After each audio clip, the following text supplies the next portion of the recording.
Hey sports fans, Christian Pedersen, Coach David Ring. We are here at the Canyonside Softball Baseball Academy. Oh, we are just 1 week closer to the playoffs. High school baseball is in that. We're in the home stretch. We're about, what do you think? We're at the 7th inning stretch right now? Fair to say? Definitely. So what we got on tap for you this week on the Baseball Podcast is top 10s. A little bit of change, 8 through 10, pretty much the same 1 through 8. We got game balls, we got Dave's dingers. We've got to finally talk about some teams that are maybe getting slept on. Because with the playoffs coming up, you want to feel like you're in the know. You want to be able to say to your friends like, "Ooh, look out, so-and-so is coming for theirs." Definitely. You want to seem smart. That's where you get in on us. And then we might have a new dinger champ. Yeah, exactly. exactly. We might. So let's start with our top 10. Okay. Dave, you want to read off your Canyonside Cage's official top 10 San Diego high school baseball rankings. You got it. I put SFC, Santa Fe Christian, at number 10 this week. They've been on the bubble for me every week, but So that takes them out of the running for a team that's been slept on. their overall record is good. They've been playing good baseball. You're going to hear a guy in Dave's Dingers that's been playing really well for them. I got Francis Parker at number 9. They're a solid team. I like them a lot. I put Cathedral down at 8. They're struggling a little this year, to say the least. Got a lot of players. You're going to hear them on the top recruits. I really like them going into the playoffs, but I've got them down on my top 10 right now. I've got Helix, San Marcos, Poway, RB at number 4. LCC is going to creep up to number 3. RB and Torrey Pines have been kicking each other's butt last couple weeks. Seriously, though. And so Torrey Pines 2 and Eastlake number 1. Still pretty good overall record for them. Fair amount of agreement. A couple of spots that I disagree with on there for the San Diego Prep Insider top 10 high school baseball teams. For us, number 10, Otay Ranch. For the exact same reason that you mentioned Torrey and RB getting that credit of they've beat each other. We're in a season right now where it's not about necessarily wins and losses as it's about quality wins and quality losses. And that's what Otay Ranch is. They are a team that they beat Eastlake. They've got it on the resume to be in this conversation. And I think it's really interesting when you have a couple of D2 teams sneaking in there, like our number 9 team, Mission Hills, who they got their first win against San Marcos in quite some time this week. They split their series 1-1 with San Marcos just because everything has to be confusing this season. Because why have a runaway favorite team when you could have just absolute chaos and anarchy 1 through 10. Number 8, we will be in agreement on. Cathedral Catholic is there. Number 7, we're going with Helix. Helix is the one that they've also been beaten up and switching spots with Cathedral all the way going back to last postseason. Right. San Marcos, number 6, like I mentioned, they lose one to Mission Hills. They win one against Mission Hills. That's a loss, but that's not a huge drop loss because of how well Mission Hills has been playing this season. Number 5, La Costa Canyon. Number 4, Rancho Bernardo. Number 3, Poway. Although I will put Poway with a little bit of a, somehow I feel like they might rise. Like this is a team that might rise to be the team to challenge Eastlake for that finals. Number 2, Torrey Pines, and our number 1 high school baseball team in San Diego County is the Eastlake Titans. But Dave, right now, like 1 through 5 is more like 1A through 1D. It is very easily that on a dime, 1 inning later, all of these rankings could be all flip-flopped around. Definitely. Big part of that is home runs. Dave, we got to get to the dingers. I love this segment. It's my favorite. Dingers! Got a few guys that are creeping up the list. Sean Kane at Kearney has got 2 home runs. A guy at Santa Fe Christian, Bryson Hashimoto. They call him Hashi. Had him on top recruits. He's going to go play at Nebraska. He's got 3 now. Billy Tellis at Steel Canyon. I mentioned him early in the year. He's got 5 now. Impressive season for him. A guy with not the highest average for RB, but a senior that's hitting some tanks. Brock Franks, RB. Frank the Tank, man. Frank the Tank. And you said his first name earlier. D'Artagnan Van Dusen. D'Artagnan. I love that. He is the new leader in the county for home runs. You got to tell him how many. You got to tell him. With 9. Ooh! Damn. Almost double digits. Now, Dave, it's fair to say that this year the power is dwarfing last year in San Diego County. Correct. There's a lot of guys with high numbers, you know. So what can account for something like that? Because a lot of the guys we're talking about right now were on their respective varsity squads last year. So what maybe is a shift? Is that different pitching? Is that just we've got a good batch of hitters right now that are growing up in San Diego? Like, kind of give me a little bit of insight as to where you think that all is coming from. The first thing I wanted to say, it's interesting that you see some of the guys that hit multiple home runs last year have some lower numbers this year, so they aren't the kind of the ones contributing. The guys with bigger home run numbers this year are guys that I didn't necessarily expect to see in there. Absolute surprises. But like I said, those totals are as a result of mostly guys being seniors, guys having good quality at bats. It's hard to say why there's more home runs, but that emphasis on hitting the ball in the air a little bit more now. In general, with hitters, guys are trying to hit the ball at a certain launch angle.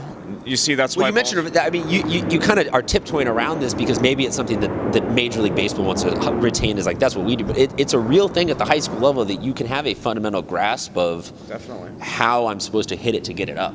Definitely, and what's interesting is that this might be the first month in Major League Baseball where there's going to be more strikeouts than hits. So, and that's a result of kind of mindset changing, intent changing a little bit. So I'd say some of the guys that, you know, I didn't expect to see some of these guys hitting as many home runs, honestly, but it's a result of the hard work and the intent in the offseason. So. Well, let's keep it moving. We'll get back to your game balls in a second. I want to jump in for a little bit.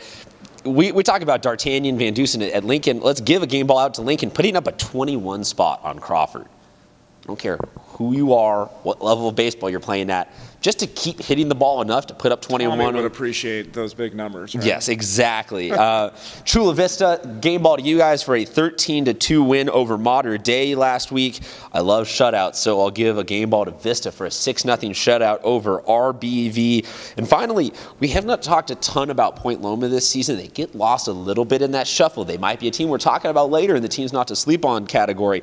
They got a 9-3 win over a Mira Mesa team that is, again, in that category. Mira Mesa had a couple huge wins. Definitely. They're on the build. So, you know, that's where down the last couple weeks of the stretch, I really start looking is yes, we talk about so much who is the favorite in that bracket, but it's so easy in baseball to just like your pitcher did not have a good game. You drop one double play attempt, something goes wrong, that number one seed is out, and then it's wait, who else is here? And that's where the last couple weeks I really start to look at who's coming up with the clutch league wins, who's got the shutouts going. There's a couple of factors that I really like to dig into. Dave, let's get to your game balls though before we get to the teams not to sleep on. So an underrated team that I'm not going to talk about, but that is on my radar is Christian, and they've got a bunch Stealing my of thunder. big hitters. Yeah, that's. You'd think we coordinate this. Bradley Jeremiah for Christian, 373, 3 home runs. Wanted to give him a game ball on his overall performance this year. Kind of leading the charge. They've got a bunch of really solid hitters in that lineup, not just seniors. Got some freshmen coming up that can hit some bombs. So I'm impressed with Christian right now. Arjun Nicini, Canyon Crest. He's got one of the higher doubles totals, 11 doubles on the season, leading the way for their offense. Aaron Taylor, Steel Canyon. At this point in the season, he's got a 500 average, 25 hits. I mean, that deserves a game ball for sure. I mean, to stay at 500 all the way through this point of the season is pretty impressive. Another guy that's doing that, Jonathan Gonzalez at Brawley. He's at 508. He's got 31 hits. So this is at the point where these guys are at 70-plus at-bats. Going to near the 100-plus at-bats mark by the end of the season. So it should be interesting to see if these guys can hold that average. And you thought one of your game balls scored a lot of runs. Valhalla scores 30 runs against El Cajon. Wait, listen to this number right here. A guy by the name of Austin Scribner, 3 for 4 with 8 RBIs. And I was looking at the RBI total in Max Preps, and like some guys don't even have 8 on their whole season. This guy knocked in. He was a home run shy of the cycle. So Valhalla, I know your football team's looking for a new offensive coordinator. Might have to just dip into whatever coaching staff that you got on the baseball team to figure out some runs there. Because put up a 30 spot in a football game, you might start winning some. Holy heck. After 4 at-bats, they're like, you're coming out of the game. We're going to give the rest of the team 4 more at-bats. Seriously. Man, how long did that game last? Jeez. Oh, my goodness. And unfortunately, right now with the days going so late, that probably you can't call that one on darkness. You right? Getting home at 9:30, still having to do homework and all. Oof. It just brings back awful memories of high school. Dave, basically all your game balls you just gave out are going to translate perfectly into our next segment. It seems to be the theme of this week is like we're digging past the East Lakes and the RBs and the Tories to kind of give you some info on some teams out there that, like we said, the playoffs, they're 3 weeks away. Yeah. So it's time to start looking at some teams. And so, Dave, let's do this. You make a case for a team, I'll make a case for a team. You make it. I want you to convince me about a team, and then I'll convince you about a team as to why they are currently being underappreciated or underrated or slept on, or whatever phrase you want to do. Floor is all yours. Totally. Well, the first team I'm going to go with is Madison. Madison has been a team that I started in the top 10 to start the year, but they haven't been in there basically for the entire season. They're playing a little bit above 500 baseball due to some mental errors at times, but these guys are stacked, to be honest. With Devin Padua hitting 415, Connor Bell, who's a sophomore, hitting 344. I got James Shimashita committed to San Jose State. This guy throws gas out of the pen. I mean, they beat Cathedral, Grossmont, LCC, not a bunch of teams that can say, hey, we've beat 3 teams in the top 10. So Madison is a lot of teams know about Madison, but I think they're being slept on as far as they're at the bottom of the D1 rankings right now. If you look at them, they're right at the 10 mark, and it's going to be interesting to see how they creep into the playoffs and how they match up with some of the teams that they play against. Fair enough. I will make the short case for a team that you already brought up, the Christian Patriots. There are teams where you will say, oh, that team does not have an identity. They're just a good baseball team. Or the Christian Patriots are some goons.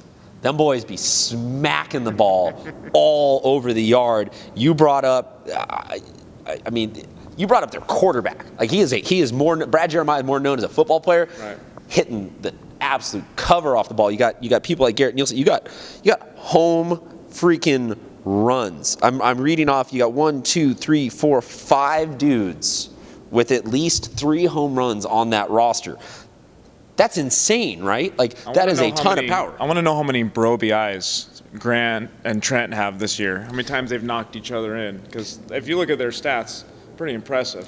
I mean, and where I'm looking at when you get to the playoffs, I mean, you'll say that certain teams will live by the blank, die by the blank, and that's going to be Christian. Right. Like they do not necessarily have an ace to rely on. No discredit or disservice to any of their pitchers. They don't have a D1 committed fireballer up there that they can milk for a 7-inning shutout.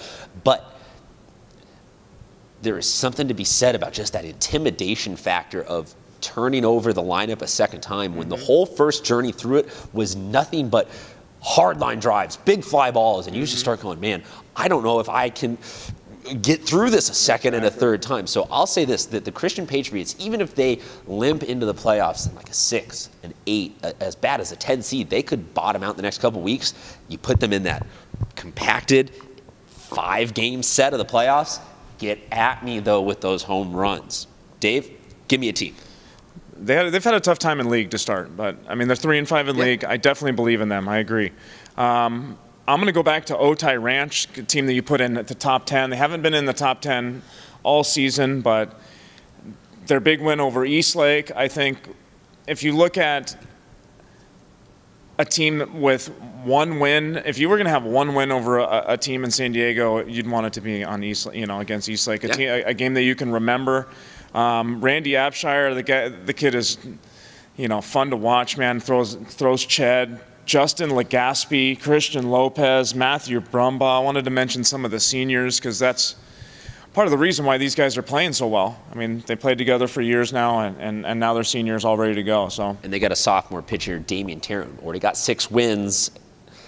it seems like Otay Ranch is exactly what you said. They have some tough losses in league. They have some tough wins in league, but they have that nasty pitching. They're deep at it. They're deep at it. They're deep at it. And it's coming from both sides. Absher from the left side, Taryn from the right. Like, completely love what you're saying about that team not to be slept on. That's why I cannot make that argument, because I put them in the top 10.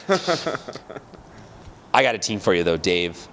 The Imperial Tigers. Yeah. Listen to this. Just close your eyes. I want you to picture what you think is a good record at this point in the season. 20-4. Damn. Do we have a team in our top 10 right now that's 20-4? Nope. But Imperial is. Now, granted, you can make the argument, you know, you don't want to go D3, D4, D5 into a top 10. But, man, there just has to come a point where after a while, wins are wins are wins. And even if they are wins versus sub 500 or teams that don't have big name talent, it takes a mental toll on you to keep getting back and playing good baseball every single week. And I mean, they barely lost to some a little bit more high caliber teams for their couple of losses. So I really like them. I mean, I think that they could be Brawley from last year, that team that nobody really had a good handle for just how good are they. Then they come in and they just put down the work on people. Exactly. Yeah, Brawley's got some good players, man. Like Jonathan Gonzalez, like you said, 508 average. I mean, holy cow, 31 hits. It's going to be interesting to see how that rounds out. I definitely wanted to mention a few teams that you mentioned, which were Mission Hills and Vista, who are both 7-2 in league right now. And that puts them tied for first, San Marcos in second right now. And this is deep. I mean, we're talking about there's not many games left, you know. San Marcos was the odds-on favorite to win this league by far, and Vista with Ivan Luna, Mission Hills with Trevor Davis, these guys are very impressive right now. So, you know, not teams to sleep on for sure. I'm going to shotgun 3 more teams at you. I want to hear a little buy or sell on whether or not you agree with me for them being somewhat underrated. Mar Vista. I buy. You buy it. I buy. I like them for sure. Completely agree. They've got some kids that can use a little bit of the yard work, and that's something that you love to see down at those levels. Carlsbad. They're in the middle for me, but they've beat. Let's see, who did they beat recently? 3-2. They've been playing some tough games. When I look at records, I look at, hey, are you getting blown out by a tough team? Or are you getting, you know, playing tight games? Is the pitching still keeping you in the game? And that's where, you know, a lot of these choices came for me. Carlsbad's in it to win it, even if they're losing. They're a team that you flip around that script a little bit in the postseason, they can be an absolute big one. Don't want to sleep on Carlsbad.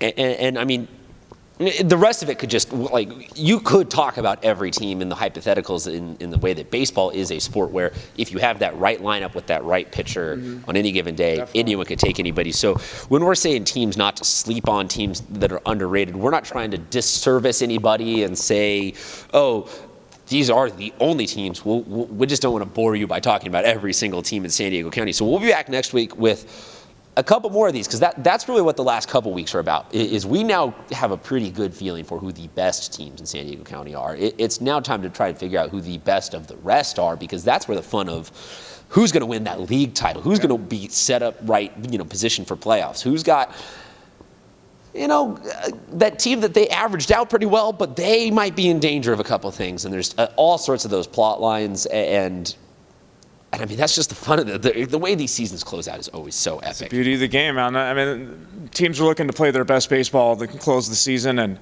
it's going to be interesting to see who is kind of doing that, you know, and who kind of takes that lead and really hits and pitches well. Like every year you see the teams with that one guy that can kind of get them through, like an Otay with riding Randy Epshire through, you know. It's going to be interesting to see who gets hot.